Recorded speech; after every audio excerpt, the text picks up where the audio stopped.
Sahabat Oase Rohani Katolik yang terkasih, apa kabarnya Anda semua? Berjumpa lagi di Oase Rohani Katolik untuk edisi di mana pada hari ini gereja merayakan peringatan wajib Santo Paulus Miki dan kawan-kawan, imam dan martir. Apa kabarnya Oma Opa, Ibu Bapak dan juga saudari-saudara yang terkasih, dan tidak ketinggalan pula orang muda Katolik yang saat ini juga sudah bergabung di Oase Rohani Katolik. Dan pada hari ini telah siap untuk memberikan permenungan terkait dengan bacaan pada hari ini dan inspirasi rohani bagi kita semua, yaitu Romo Vincentius Adi Prasojo PR dan didampingi dengan Alexandra Sisi. Mari kita sapa Romo Adi. Apa kabar Romo? Salam sehat Ibu Alexandra Sisi dan sahabat ORK semua. Salam sehat. Salam sehat selalu Romo. Dan di tengah kesibukan di 2023 ini tentunya tidak mengurangi semangat kita semua ya Romo, di mana selalu harus semangat yang tinggi dan juga menjaga kesehatan selalu. Iya, baik. Sahabat Oase Rohani Katolik yang terkasih, mari kini kita siapkan diri kita. Kita buka perjumpaan kita dengan doa pembuka. Silakan Romo Adi. Kita siapkan hati kita untuk mengawali permenungan firman Tuhan dengan doa. Dalam nama Bapa dan Putra dan Roh Kudus. Amin. Bapa yang Maha Kasih, Engkau mengutus putramu untuk menebus dan menyelamatkan kami semua. Inspirasi iman, kesaksian dan hidup putramu menghadirkan bagi kami, para martir, khususnya martir Santo Paulus Miki dan kawan-kawan yang hari ini kami peringati dalam gereja. Kami bersyukur ya Tuhan atas kesaksian dan inspirasi iman melalui Santo Paulus Miki dan kawan-kawan. Karena dengan itu iman kami diperkaya, diperteguh, dan diperdalam. Semoga hidup kami saat ini dalam penjarahan di dunia ini juga boleh menjadi inspirasi bagi semakin banyak orang. Dimuliakanlah Engkau kini dan sepanjang masa. Amin. Amin. Bapa dan Putra dan Roh Kudus. Amin. Terima kasih Romo Adi dan sahabat Oase Rohani Katolik yang terkasih. Mari kita awali perjumpaan kita pada edisi di mana gereja merayakan ataupun merupakan peringatan wajib Santo Paulus Miki dan kawan-kawan martir. Dan kita awali dengan antifon pembuka. Para kudus bergembira di surga sambil mengikuti jejak Kristus. Mereka menumpahkan darahnya demi Dia, sehingga kini bersukaria selamanya. Dan kini mari kita sama-sama masuki bacaan pertama. Bacaan dari kitab Kejadian bab 1 ayat 1 sampai 19.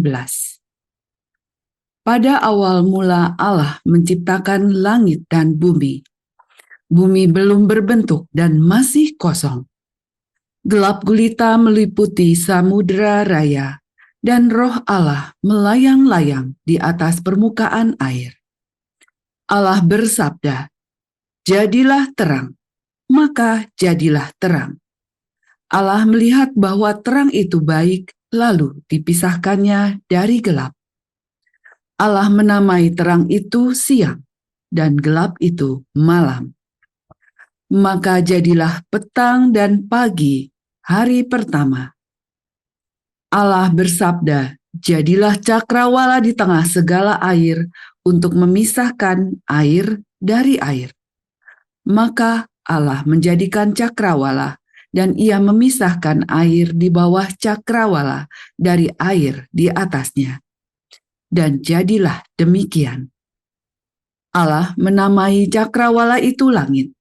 Maka jadilah petang dan pagi, hari kedua.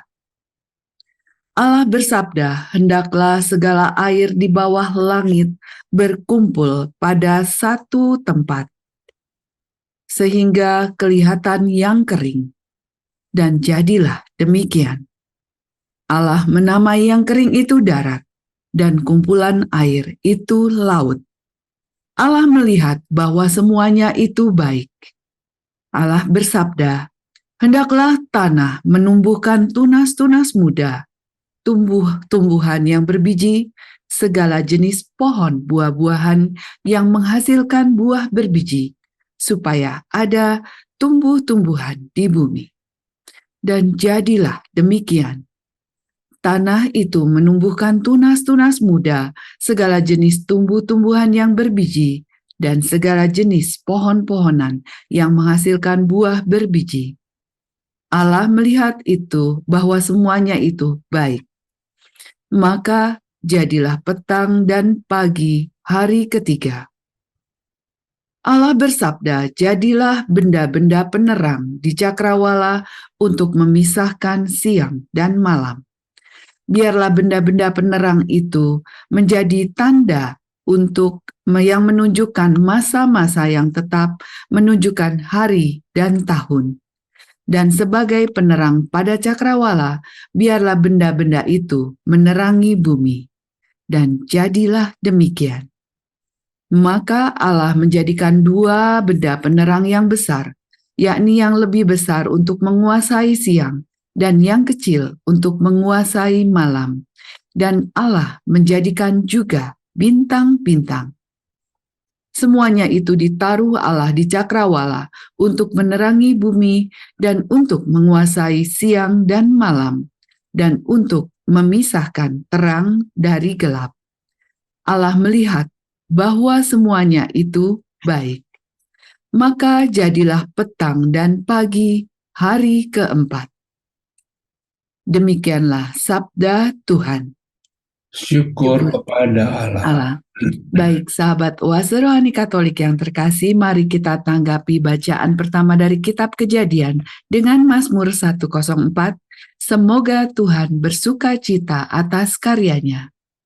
Semoga Tuhan bersuka cita atas karyanya.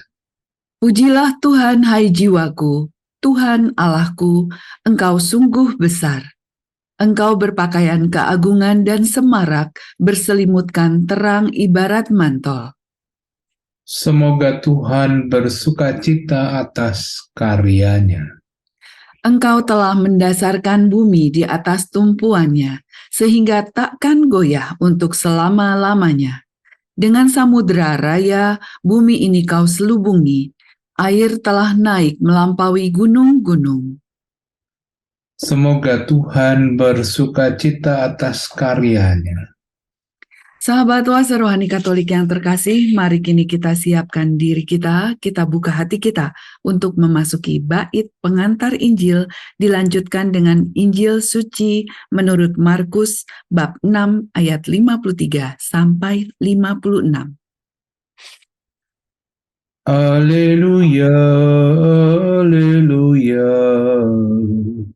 haleluya. Haleluya, haleluya, haleluya.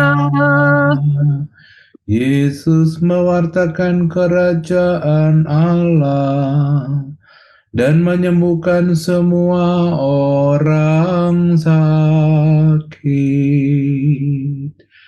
Haleluya, haleluya,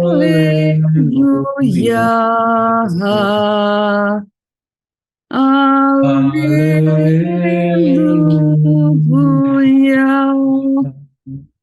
Tuhan bersamamu dan bersama rohmu.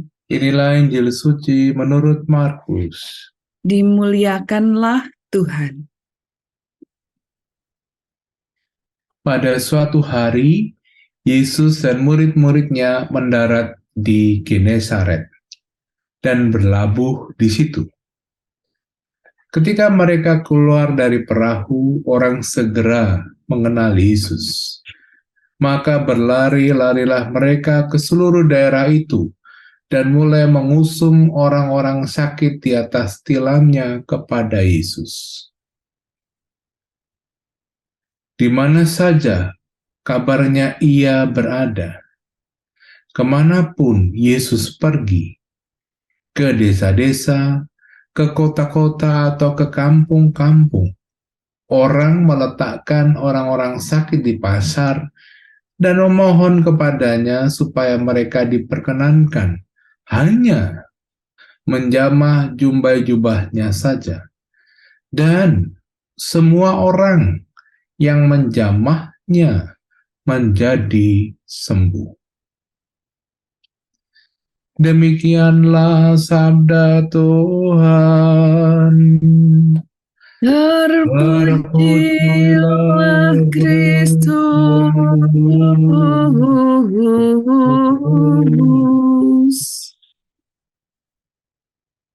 Demikianlah sahabat Oase Rohani Katolik yang terkasih, Injil Suci menurut Markus bab 6 ayat 53 sampai 56. Dan sahabat Oase Rohani Katolik yang terkasih, mari kini kita siapkan diri kita sekarang untuk penyimak apa saja yang menjadi permenungan yang merupakan inspirasi rohani pada hari ini. Romo Adi, kita awali dari bacaan pertama dahulu ya Romo. Baik. Ya. Para sahabat ORK yang terkasih, kita memasuki hari Senin minggu biasa kelima. Dan rupanya di dalam hari minggu biasa kelima dan seterusnya, bacaan-bacaan pertama diambil dari kitab Kejadian. Jadi mulai hari ini 6 Februari kita akan diajak oleh Tuhan melalui firman-Nya dalam bacaan pertama untuk merenungkan, mengkontemplasikan perjalanan kitab suci dari awal. Dan akan seterusnya sampai yang ditentukan oleh kalender liturgi kita. Menarik bahwa dalam bacaan pertama, betul-betul dari ayat pertama kitab Kejadian, kisah penciptaan yang sudah seringkali kita dengarkan, kita renungkan, dan kita pelajari. Namun tentu sebagaimana firman Tuhan itu selalu hidup, seperti dikatakan dalam De Verbum, firman Tuhan, meskipun sudah pernah kita dengar, tapi tiap kali kita baca, kita renungkan, selalu ada inspirasi dan insight-insight rohani yang baru. Nah, menarik juga bahwa dalam bacaan pertama ini kepada para sahabat ORK, saya tawarkan beberapa permenungan. Secara konteks bacaan kita tahu bahwa menurut para ahli kitab suci, penciptaan ini berasal dari kalangan para imam. Kitab Kejadian sendiri ditulis dalam beberapa tradisi imam, Elohis, Yawistis, dan sebagainya. Nah, dalam perikopa pertama ini, kita mendapatkan kisah penciptaan dari aliran yang pertama, yaitu dari para imam. Memang kesannya diberikan kisah yang lebih abstrak dan teologis, itu bisa kita lihat dalam kisah berikutnya, Kejadian bab 2 ayat 4 sampai dengan 25. Namun dalam bacaan yang pertama ini, kita dibantu oleh pengarang kitab Kejadian untuk melihat, atau bahkan kepada kita diberikan klasifikasi penciptaannya. Dan para sahabat ORK, ada tahap-tahapannya, ada klasifikasinya, rapi disusun. Hari pertama, kedua, ketiga, keempat, bacaan kita hari ini sampai hari keempat. esok harinya akan diteruskan terus sampai selesai kitab Kejadian dan seterusnya. Rapi disusun, ada dinamikanya, dan penciptaannya pun juga dibedakan, langit, bumi, dan sebagainya. Sangat menarik karena memang disusun sedemikian rupa. Apapun gagasan yang ada dalam kisah penciptaan ini, pertama-tama harus kita mengerti bahwa hal ini tidak perlu dipertentangkan dengan sains, ilmu pengetahuan, seakan-akan ini bertentangan dengan kisah-kisah penciptaan menurut teori-teori ilmiah atau ilmu pengetahuan. Jangan dipertentangkan, karena kitab Kejadian ini memang juga ada unsur refleksi iman untuk menegaskan ajaran wahyu mengenai Allah yang esa dan transenden. Sisi itu yang mau ditekankan, konteksnya ya para sahabat berharga, bahwa kisah penciptaan ini mau menekankan refleksi dan pengajaran wahyu bahwa Allah itu esa, satu, sekaligus transenden, penguasa, pencipta kehidupan. Ini penting dalam konteks sejarah iman bangsa Israel. Gagasan ini menjadi awal dari pegangan dinamika iman mereka. Allah yang ada sebelum dunia dan yang menciptakan segala sesuatu. Kita tahu dalam banyak tulisan suci maupun dalam banyak kisah iman selanjutnya dalam kitab suci Perjanjian Lama atau bahkan juga Perjanjian Baru selalu ditegaskan Allah pencipta, Allah Maha Esa, Allah transenden, Allah yang ada sebelum dunia yang menciptakan segala sesuatu. Itu selalu menjadi pegangan iman yang mendasar. Nah, itu konteksnya. Lalu mungkin baik kita masuk pada pembacaan ayat per ayat. Tidak semua ayat, tetapi ayat-ayat tertentu yang saya anggap itu menarik. Misalnya dalam ayat 3, Allah bersabda, jadilah terang, maka jadilah terang. Jadilah terang oleh penulis yang menyajikan sabda penciptaan pertama. Dengan kita bisa mengkontemplasikan dengan luar biasa, tenang dan penuh kesadaran Allah Maha Kuasa menciptakan terang. Dia mengucapkan sabdanya dan langsung kehendaknya jadi.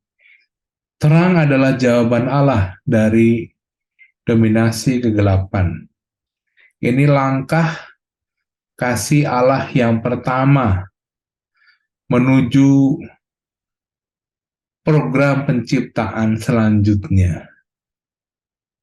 Bahkan Rasul Yohanes sendiri mengatakan Allah adalah terang. Ada kaitan tentu saja hingga Perjanjian Baru. Kemudian dalam ayat selanjutnya ada beberapa hal, tapi saya kira yang bisa saya tegaskan di sini sekali lagi kita mengawali pembacaan kitab Kejadian dari awal. Karena itu kita perlu memahami dan menempatkan konteks pewahyuan yang ingin disampaikan bahwa Allah Maha Esa, Maha Kuasa, dan transenden. Demikian. Baik Romo, ini sangat menarik ya Romo, bagaimana kita diajak kembali di awal dari kisah penciptaan ini, di kitab Kejadian ini. Dan tadi bahwa refleksi iman yang bisa didapatkan bahwa Allah itu Esa, Allah itu penguasa besar, Maha Kuasa, dan transenden. Nah, ini yang menarik Romo, karena kan dari refleksi iman di mana kisah awal penciptaan dengan tadi yang akan disampaikan untuk dimengerti dan dihayati, itu bagaimana Romo dengan kita menerapkannya juga dalam kehidupan kita ini, di mana ya yang pasti yang saya tahu Romo bersyukur karena Allah begitu Maha Kasih menciptakan bumi dan isinya ini untuk kita semua begitu. Iya, betul. Seperti saya katakan di awal tadi, kita tidak perlu mempertentangkan kisah kejadian penciptaan ini dengan katakanlah sains atau ilmu pengetahuan, sehingga ketika kisah ini disampaikan dan seakan-akan tidak mendapatkan bukti ilmiah dan pragmatis dari kisah keilmuan berdasarkan pengetahuan, tidak berarti kemudian kisah ini tidak punya makna. Karena kita tahu sekarang toh ada begitu banyak aliran selain agama yang seakan-akan mempertentangkan hidup beragama dengan hidup berpengetahuan. Ada sainsologi dan macam-macam itu ya, dengan gerakan-gerakan globalisasi yang seakan-akan meniadakan atau menegasi bahwa Allah adalah pencipta. Ini pegangan dasar untuk kita yang perlu kita pahami terus ya, Bu. Baik. Ya, jadi di sini karena sekarang semakin ke sini mungkin Gen Z atau apa ya Romo, itu kan semakin apa-apa berdasarkan logika. Lalu berpikirnya harus dikaitkan dengan logika. Nah, ini yang diharapkan dan juga diingatkan kepada kami semua bahwa ya ini tentunya jangan sampai ilmu pengetahuan itu dijadikan, dicari-cari begitu ya dengan ini. Baik. Nah, ini yang juga menjadi satu keprihatinan barangkali Romo, karena era di mana globalisasi, kemudian juga perubahan zaman yang begitu besar sekarang ini setelah terjadinya pandemi dan lain-lain. Nah, ini juga yang bagaimana supaya menguatkan iman kami semua Romo.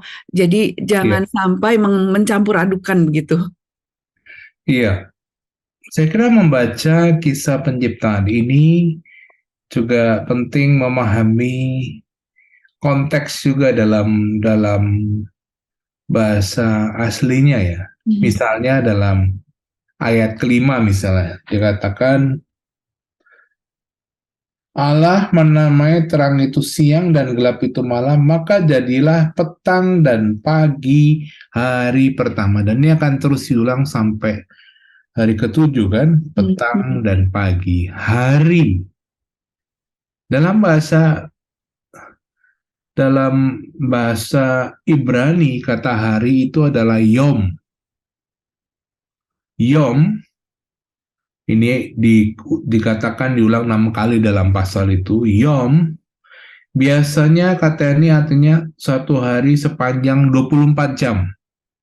24 jam itu berarti dari 00 sampai jam 24.00.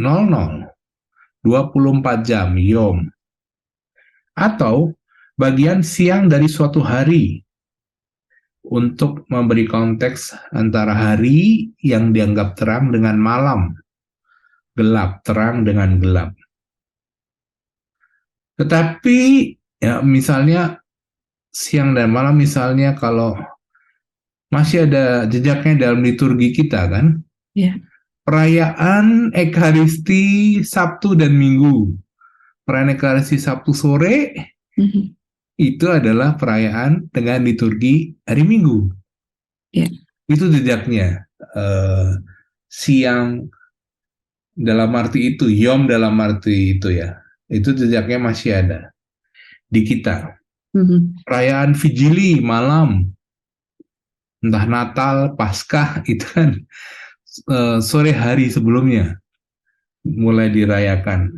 Nah, atau juga yom dipakai untuk jangka waktu yang tidak tertentu, misalnya dalam suatu musim tertentu. Jadi Yom menunjukkan musim panen tertentu, itu satu yom, satu hari. Padahal itu satu musim, itu bisa berarti berapa bulan ya. Hmm. Jadi artinya itu banyak. Jadi banyak orang yang percaya bahwa hari-hari penciptaan adalah hari 24 jam. Karena digambarkan petang dan pagi. Namun juga bisa berarti petang dan pagi, berarti bahwa suatu petang mewakili tahap tersebut dan keesokan paginya awal baru. Mhm. Dari pagi sampai petang, itu satu yom. Jadi sebenarnya menarik ya melihat dalam konteks bahasa aslinya Hmm. itu. Ya. Bagaimana kita mengerti hari-hari penciptaan. Mhm. Apakah 24 jam, apakah petang dan pagi, apakah satu musim dan segala macam. Mhm. Ya. Begitu. Baik Romo, ini sungguh amat sangat menarik. Kalau dikupas nggak akan habis ya Romo. Dalam perjumpaan kita ini kurang, artinya tidak cukup waktunya. Iya, ini sangat menarik. Namun kembali tadi bagaimana kita bisa mengambil sebuah kesimpulan bahwa refleksi itu ada pada bagaimana pemahaman Allah itu esa begitu ya Romo, dan transenden tadi. Ya. Betul. Sayang sekali Romo, kita sudah berada di penghujung sesi pertama. Padahal saya masih banyak ingin mengupas bertanya pada Romo. Ya, dan sahabat Oase Rohani Katolik yang terkasih, kini mari kita kembali merenungkan apa yang telah disampaikan oleh Romo Adi terkait dengan refleksi iman kita di bacaan pertama pada hari ini. Kita akan berjumpa di sesi yang kedua.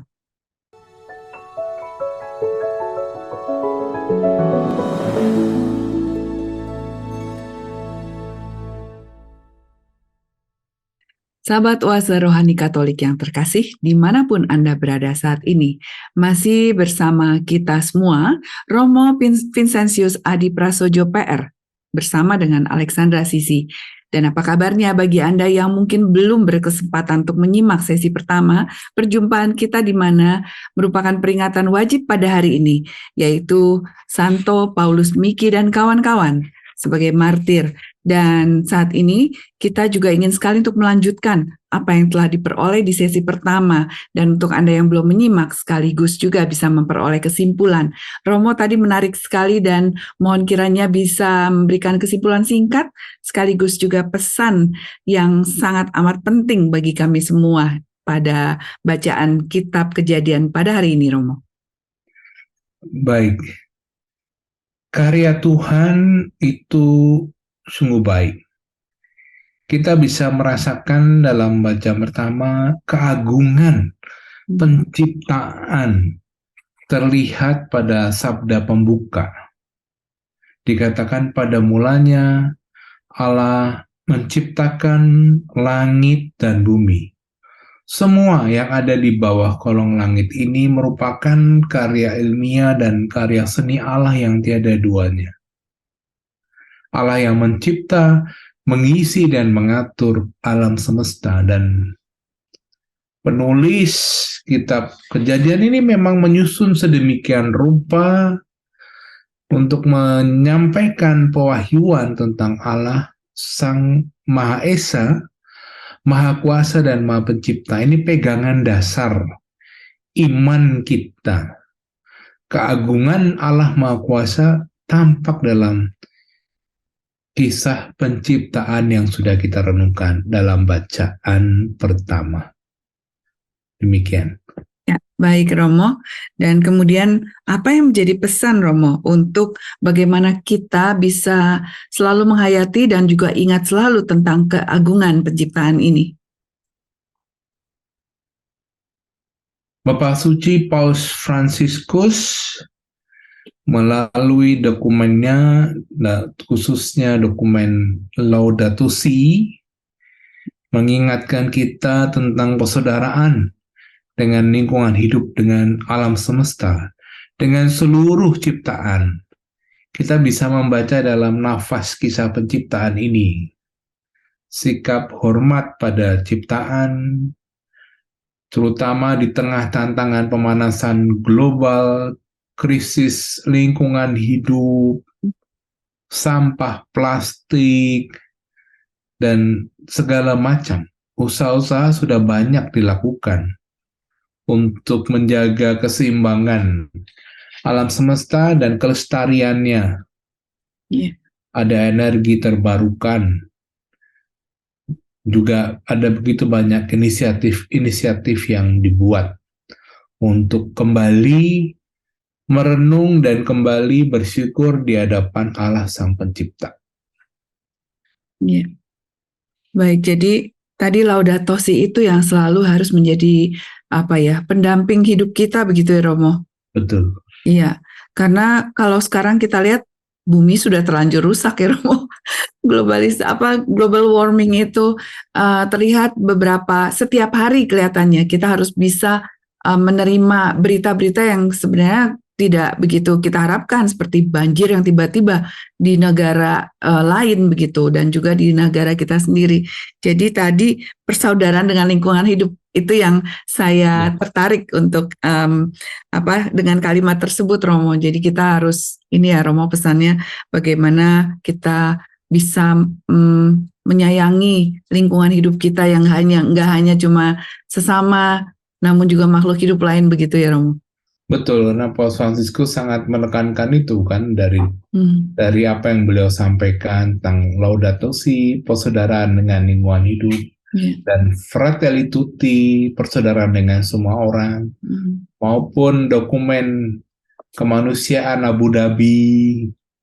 Jelas sekali kebijakan pastoral evangelisasi yang dibuat oleh Paus Fransiskus.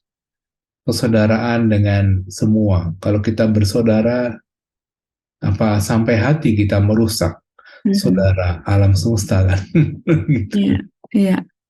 Baik Romo, ini sebenarnya kalau dibahas dalam satu sesi tidak akan juga selesai. Ini tentu sangat menarik. Maka kita harus terus mengingat tentang Laudato Si tadi, Fratelli Tutti, dan juga dokumen Abu Dhabi yang juga memang tidak lekang waktu begitu ya Romo. Terus selalu menjadi bahan yang memang terus dekat dengan kita.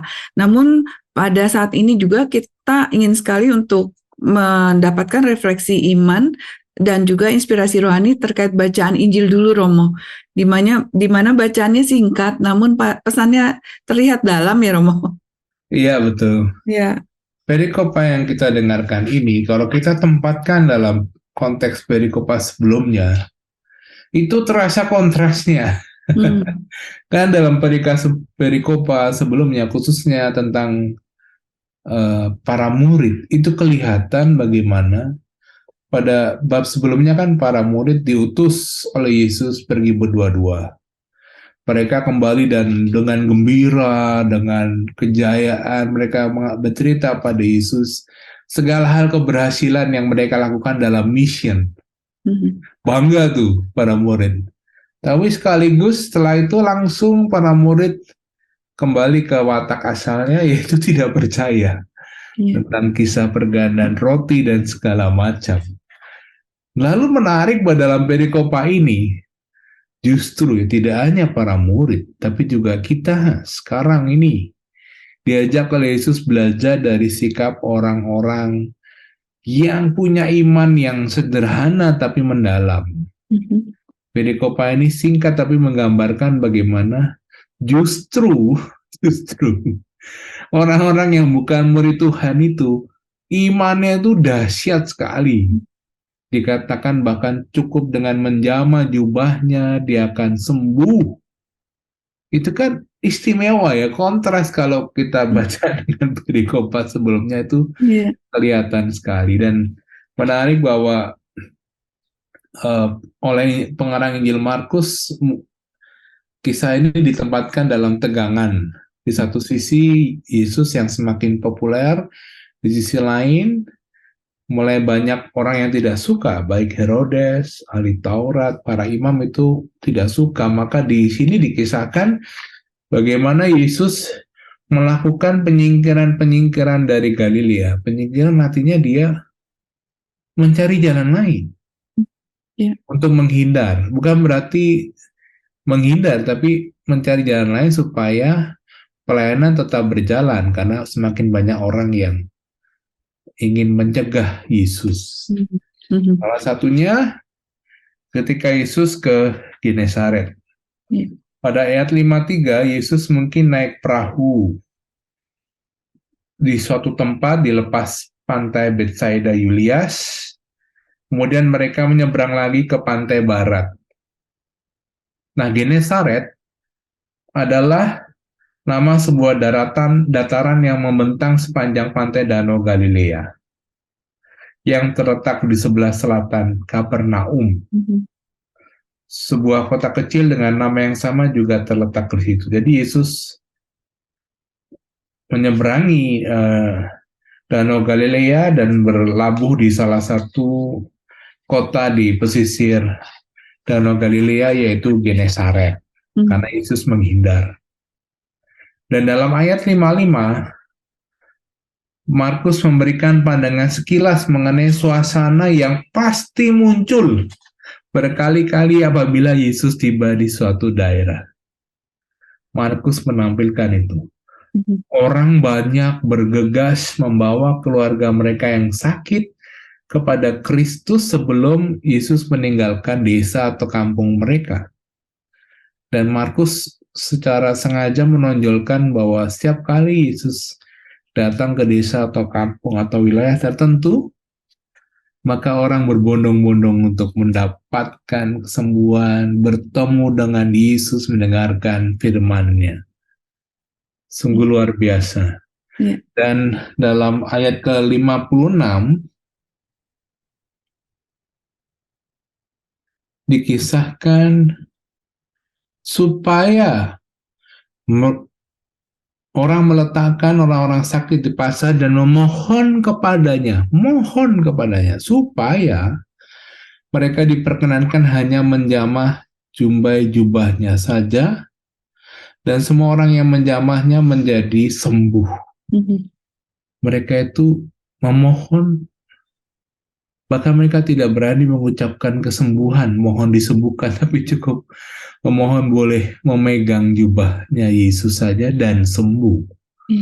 Iman seperti apa ini? Luar biasa, iman dahsyat yang sederhana tapi sungguh mendalam ya, Ibu dan para sahabat ORK. Iya. Ya, ini luar biasa ya yang disampaikan Romo. Tergambar sih Romo dalam bayangan saya begitu. Itu luar biasa ya. Dan apakah kita bisa ya punya iman seperti itu begitu? Iya, ya. Betul. Jadi yang disebutkan Romo tadi di awal, iman yang sederhana tapi mendalam, ini kali ya Romo arahnya dengan apa yang dilakukan oleh orang-orang pada saat itu. Betul. Ada banyak tentu saja inspirasi yang bisa kita ambil dari kisah itu. Dan kalau kita membaca sekaligus kisah hidup Santo Paulus Miki, itu juga terasa bagaimana Santo Paulus Miki sebagai orang muda, sebagai imam muda di Jepang, dia asli Jepang, dia itu bersama teman-temannya mewartakan kasih Tuhan, meskipun dia kemudian dibunuh. Tetapi karena kesaksian hidupnya, karena juga khotbah-khotbahnya yang terkenal dan sukses, entah menggunakan pantun atau nyanyian, tapi khotbahnya itu terkenal dan sukses, membuat orang banyak dan minta dibaptis, tapi penguasa Jepang itu mulai takut akan banyak orang dibaptis karena mereka juga takut akan pengaruh dari Eropa, karena banyak kan misi dari Eropa. Tapi Paulus Miki sendiri orang Jepang. Dia ditangkap dan dipenjara bersama dengan rekan-rekan Katolik, dipaksa berjalan sekitar 966 km. Itu hampir 1000 meter, kilometer ya Romo? Iya, 600 mil dari Kyoto menuju Nagasaki. Mungkin sekarang dengan kereta cepat cuma jam ya.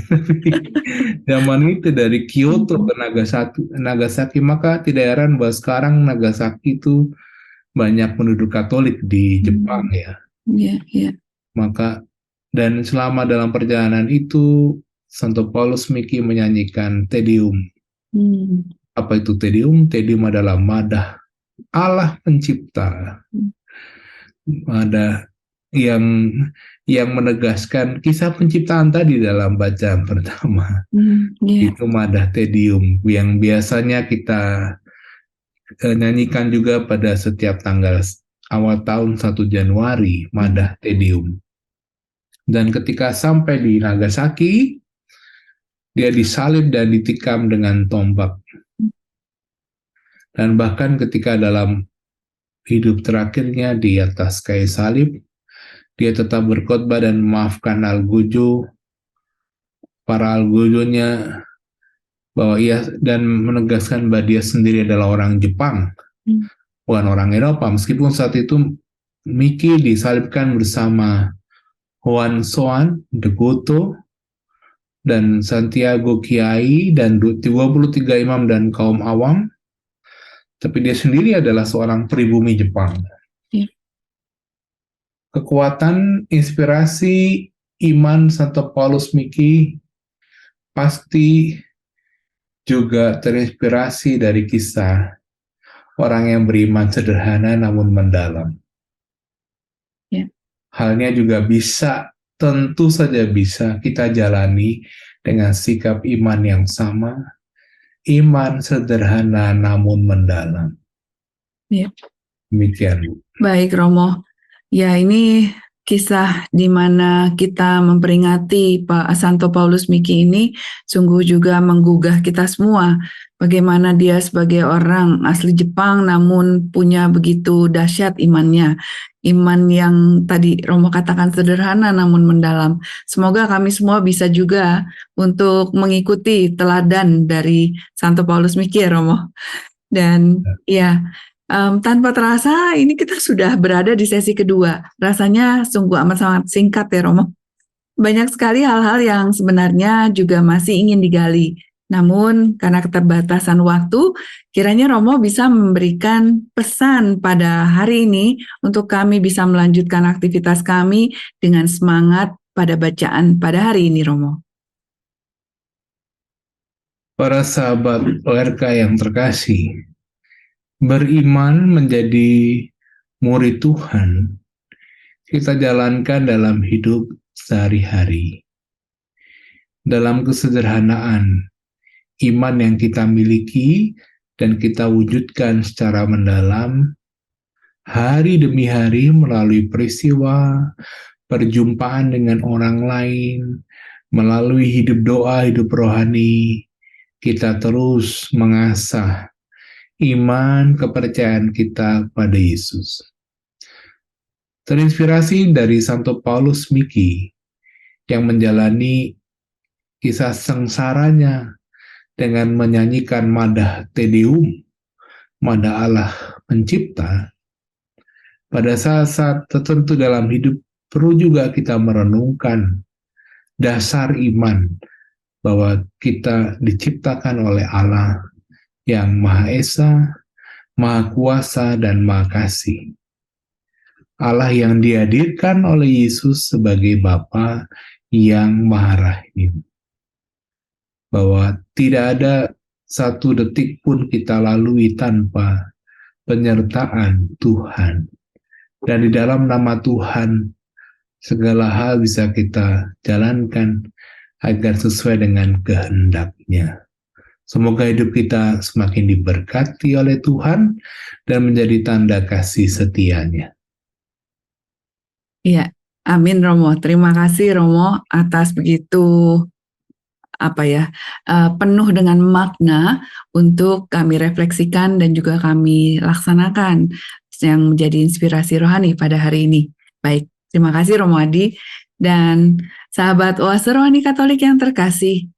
Terima kasih juga atas partisipasi Anda perjumpaan kita pada Oase Rohani Katolik pada hari ini, di mana masih banyak inspirasi rohani yang tentunya kita bisa dapatkan melalui Oase Rohani Katolik. Dan tadi menjadi dasar permenungan kita bersama untuk kita laksanakan, memiliki iman sederhana namun mendalam, seperti apa yang telah disampaikan Romo Adi. Baik, saat ini Mari sama-sama kita tutup perjumpaan kita dengan doa penutup sekaligus juga memperoleh berkat Tuhan melalui Romo Adi. Silakan Romo. Mari kita siapkan hati kita dalam nama Bapa dan Putra dan Roh Kudus. Amin. Allah Bapa, makasih kami bersyukur atas karunia pembaptisan yang telah kami terima. Engkaulah Allah yang Maha Esa, Maha Kuasa dan Pencipta alam semesta. Dalam Yesus kami Kau selamatkan melalui pembaptisan. Dan kami mohon agar dalam pembaptisan itu hidup kami hari demi hari senantiasa Kau lindungi dan Kau berkati. Kami juga ingin terus menghayati dan mewujudkan iman dalam hidup sehari-hari secara sederhana namun mendalam. Terima kasih ya Bapa untuk inspirasi iman dari sabda-sabdamu hari ini, bacaan pertama maupun bacaan Injil, dan kisah kesaksian martiria Santo Paulus Miki dan kawan-kawan. Tuhan, kini kami akan kembali melanjutkan peziarahan hidup kami. Bantulah kami untuk selalu mengarahkan hati kepadamu, dan kami bawa keluarga-keluarga dan komunitas kami dimanapun mereka berada, agar rahmat kesehatan, perlindungan, dan damai sejahtera berlimpah ruah ke atas kami. Dimuliakanlah Engkau kini dan sepanjang masa. Amin. Amin. Tuhan bersamamu. Dan bersama rohmu. Semoga saudara-saudari sekalian, beserta keluarga dan komunitas, senantiasa dibimbing, dilindungi, dan diberkati oleh Allah yang Maha Kuasa, Bapa, Putra, dan Roh Kudus. Amin. Amin. Terima kasih Romo Adi. Terima kasih Bu Sisi dan sahabat WRK, Tuhan berkati. Tuhan memberkati, dan sahabat Oase Rohani Katolik yang terkasih, demikian Romo Vincentius Adi Prasojo PR bersama dengan Alexandra Sisi, mohon pamit undur dari hadapan Anda. Kita berjumpa di lain kesempatan. Selamat beraktivitas dengan penuh kasih. Tuhan memberkati.